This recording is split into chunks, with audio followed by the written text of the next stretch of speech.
Marami pong pamamaraan para maging isang epektibong laang kawal. Ang very basic po niyan ay ma-assist po kami sa Armed Forces of the Philippines. Gumagabay po kami at nag-augment sa manpower at sa mga disaster at mga relief mission po. Ayun po yung mga may kanya-kanya po kami specialization din po. Doon po tayo masosort at saka doon po tayo ilalagay ng mga sundalo po natin in case po magkaroon po ng crisis.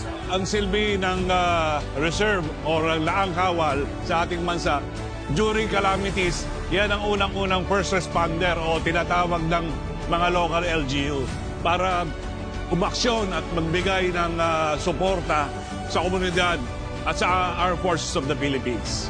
Ganun rin po yung mga kasamahan po natin na mga rebelde na naihikayat po namin bumaba para ho tangkilikin ang mga ibang programa ng ating gobyerno para magbagong buhay.